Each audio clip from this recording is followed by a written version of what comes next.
जय श्री राम, राधे राधे। हमारे फ्री ज्ञान यूट्यूब चैनल में आपको सनातन धर्म से संबंधित जानकारियाँ, कहानियाँ और मोटिवेशनल वीडियो ऐसी कहानियाँ लाते हैं और आपके समक्ष प्रस्तुत करते हैं। कृपया इनको एक बार जरूर सुने। कौशल नगर के शांत वातावरण में ब्राह्मण गादी कठोर तपस्या में लीन थे। उनकी साधना इतनी प्रखर थी, स्वयं सृष्टि के पालनहार भगवान विष्णु उनके समक्ष प्रकट हुए। जब प्रभु ने वरदान मांगने को कहा तो गाधी ने कुछ ऐसा मांगा जो आज भी हम सबके मन में कौतूहल पैदा करता है। उन्होंने कहा, प्रभु, मैं उस माया को साक्षात अनुभव करना चाहता हूँ जिसने इस ब्रह्मांड को अपने बस में कर रखा है। भगवान मंद मंद मुस्कुराए और बोले, गाधी, मेरी माया को देख तो लोगे पर उसे झेलना सरल नहीं है। अब क्या था? सरोवर की वह रहस्यमय डुबकी। एक तपती दोपहर गाधी अपनी नित्य क्रिया के लिए पास के एक सरोवर में उतरे। शीतल जल में जैसे ही उन्होंने डुबकी लगाई, समय और स्थान का चक्र घूम गया। जब वे पानी से बाहर निकले तो वे वह गादी नहीं थे। उन्हें याद भी नहीं था कि वे कोई ब्राह्मण हैं। अब वे एक चंडाल के रूप में जन्मे कंटज थे। संसार का चक्र। उन्होंने बचपन देखा, जवानी की दहलीज लांघी, विवाह किया और अपनी एक छोटी सी कुटिया में गृहस्थी बसाई।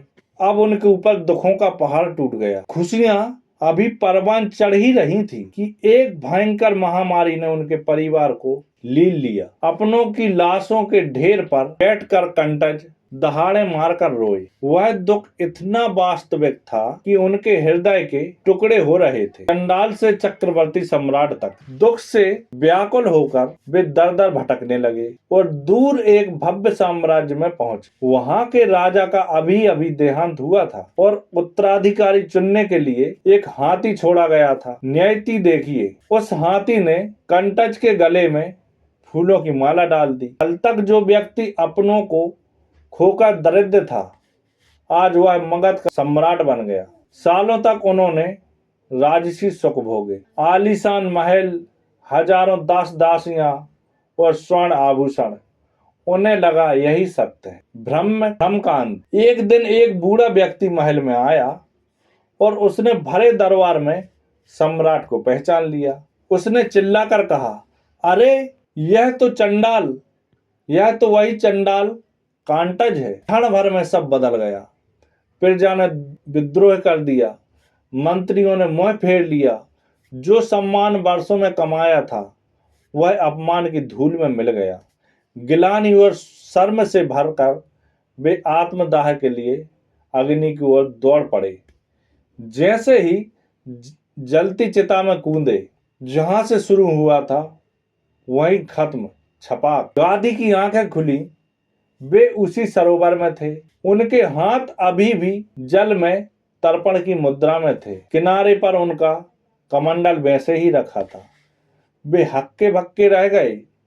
जिस जीवन को उन्होंने दशकों तक जिया, जिसमें उन्होंने प्रेम किया, बच्चे पाले, राज किया और फिर अपमान सहा, वह सब मात्र 2 सेकंड की डुबकी का भ्रम था। भगवान विष्णु फिर प्रकट हुए और बोले, हे ब्राह्मण, जो तुमने देखा वही संसार है। जिसे तुम सत्य मानकर रो रहे थे और जिसे पाकर तुम अहंकारी हुए थे, वह सब मेरे मन का एक विचार मात्र था। जैसे एक स्वप्न में मृत्यु और जीवन दोनों सच लगते हैं, वैसे ही यह संसार भी मेरी एक जागृत माया है। समय का सापेक्ष होना।